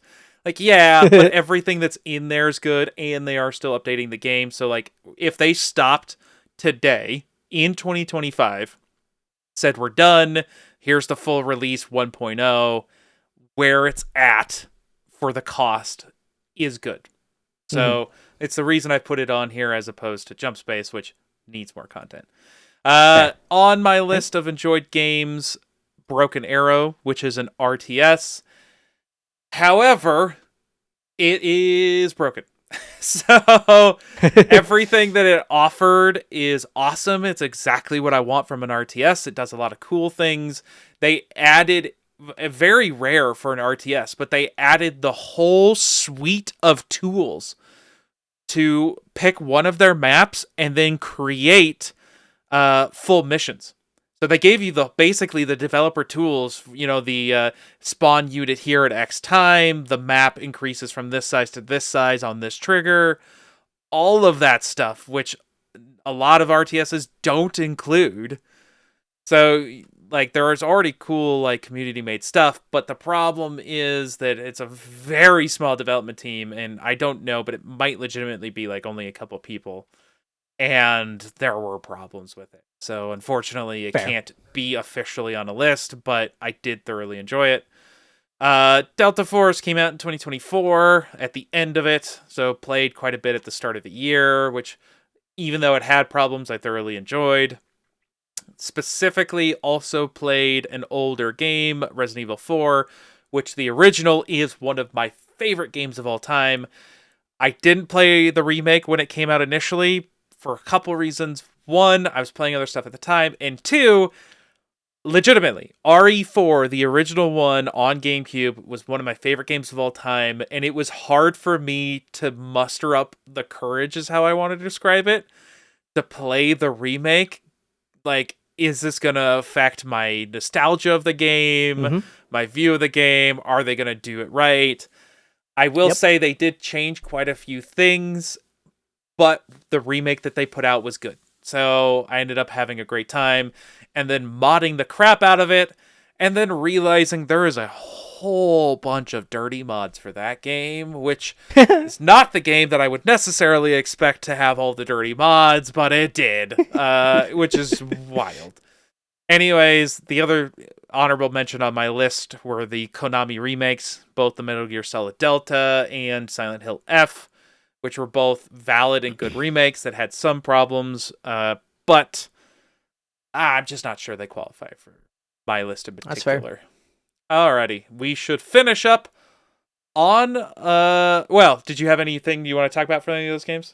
Yeah, let me touch on Delta Force, because the reason that it wasn't on my list, despite my enjoyment, is because it falls between the I enjoyed and it disappointed, right? It falls between those two categories, largely because the game was absolutely enjoyable at the very beginning, and they ruined it by adding a bunch of extremely overpowered characters. Yeah. Like that's just simply the reality. And the craziest part about that is that the reason that I quit was the shield guy. The shield guy ruined my enjoyment of the game. So many games, the shield guy ruins it. No one likes the shield guy except for the trolls that use the shield in a lot of shooters. Correct. And the funny part about that is that, like, I want to say it was like half a year later, like 6 months, some guy talks to me about Delta Force, and he talks about some new person that they added that made him quit. And I'm like, that's hilarious. Yeah, I mean, yeah. It's a big bummer and a problem you run into when you get hero shooter type games like that. One thing could mess with the entirety of it. Yep, absolutely. Especially if you don't balance it well. Yeah, 100%. And I think that's fair. 100% I think that's fair. Alrighty, I think we should finish on some disappointments. Maybe not the note we want to end on, but guess what? We didn't get to choose whether or not these games were good. So, Heru, what's your first disappointment? What is it? Monster Hunter Wilds, man. What? No. What? If you've been listening for the past 13 courses, you'd never know. Dude, I'm so frustrated with Monster Hunter Wilds, especially with Update 4, still not solving any of the problems. Drives me insane. Like, Capcom, you've disappointed me. I will not be purchasing your next Monster Hunter game immediately. Whoa. I will be waiting for reviews to come out like I did with Borderlands this time. I didn't play Borderlands at all. Borderlands 4 at all. I never purchased it. And it's still on my disappointments list because I very much enjoyed playing Borderlands 3 with you and others. Yep. But I didn't get to repeat that enjoyment because of how shit your game was. Well, specifically performance. Yes. Yeah.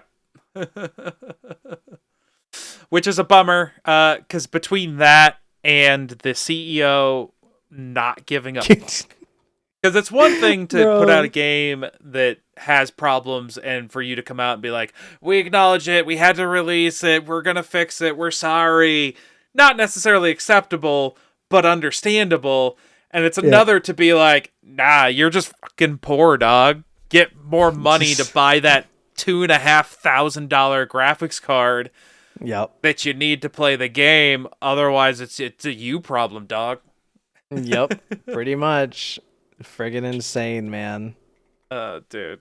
It's just obnoxious. So, yeah, that's why it's on my disappointment list. Nothing to have to do with any of the actual gameplay. All of it to do with the disappointing leadership and performance of the game.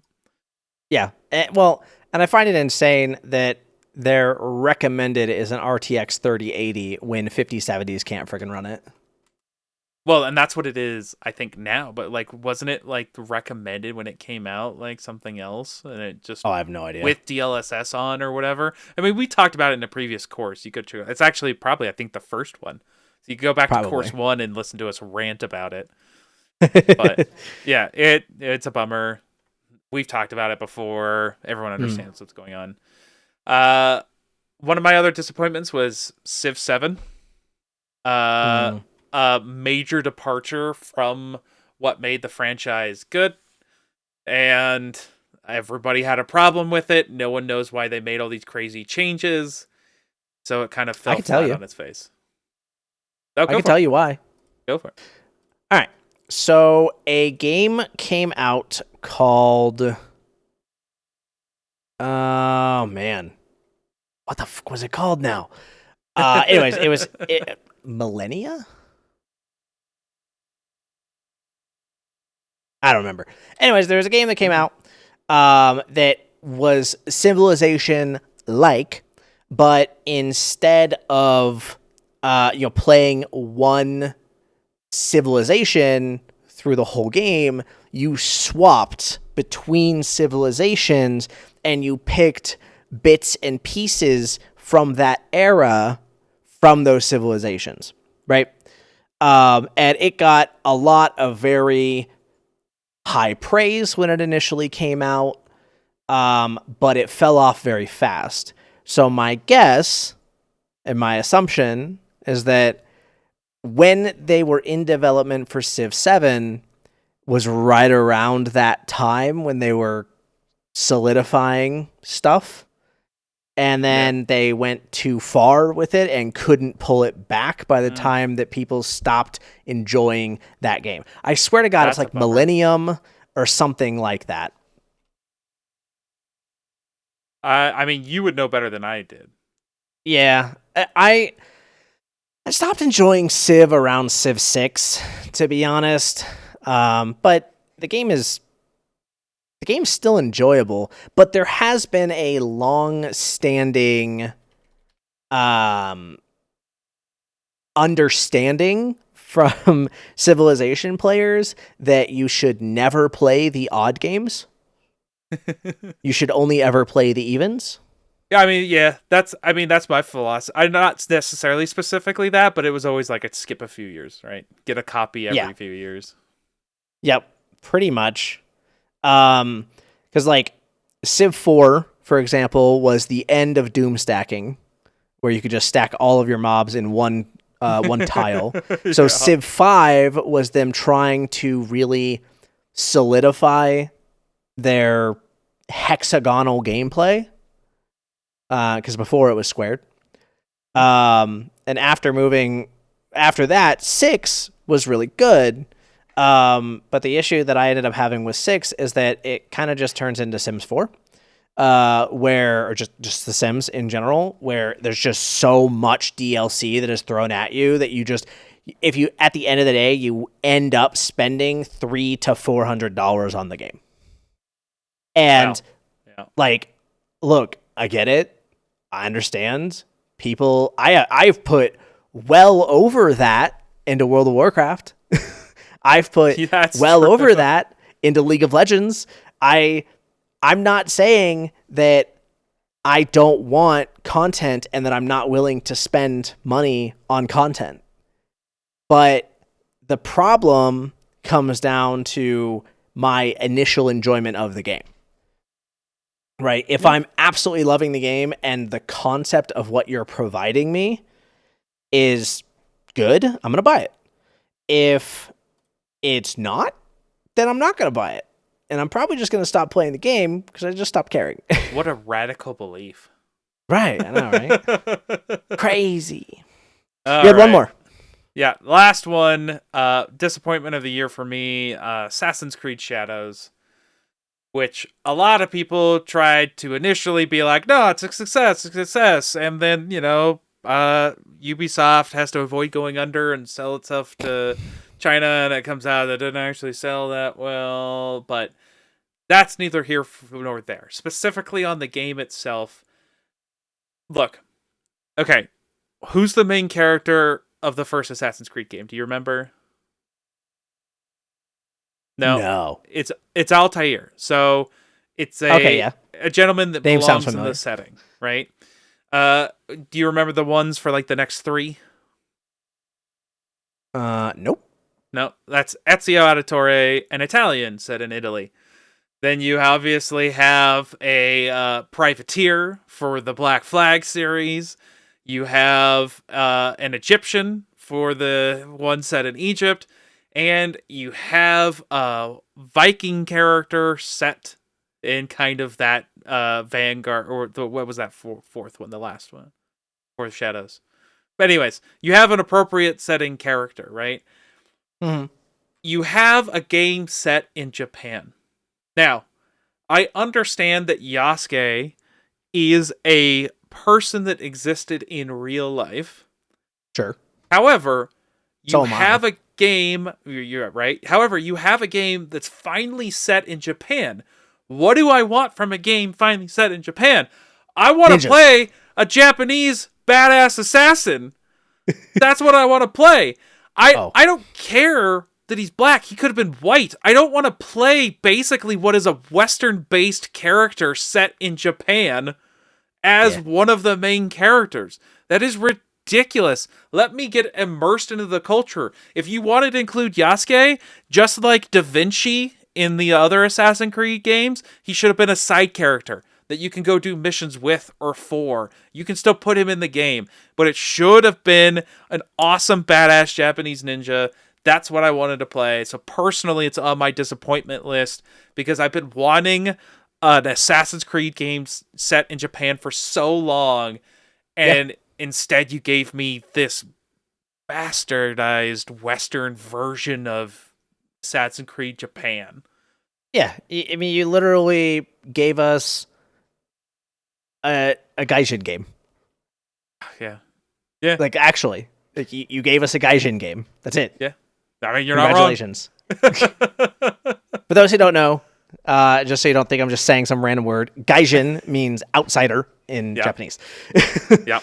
So, and Yasuke was well known as being an outsider. Gaijin is also an insult, just so people are aware. Yep. But ultimately, at the end of the day, that is exactly what they did. They gave us a game that was about an outsider in Japan, which has never been what the Assassin's Creed games have been about. Nope. And you could have done the spin-off or a side game with him if you wanted 100%. to, but your main Assassin's Creed game set in Japan should have allowed me to be a badass ninja. It's literally assassin. I don't understand. Yep. Alrighty. Well, we started off with a nice wholesome story and we ended in disappointment, which is basically what 2025 was. True. With that, I think that's going to be the end. I agree. Alrighty, people. Close your books. Pack those bags. Your finals are over. The year is done. You can enjoy the New Year break as you head out. And we'll see you in 2026 for the next episode. Or, I guess maybe not see you. We'll be talking into your ear holes in 2026. I hope you all enjoy your time. Peace. Have a good one.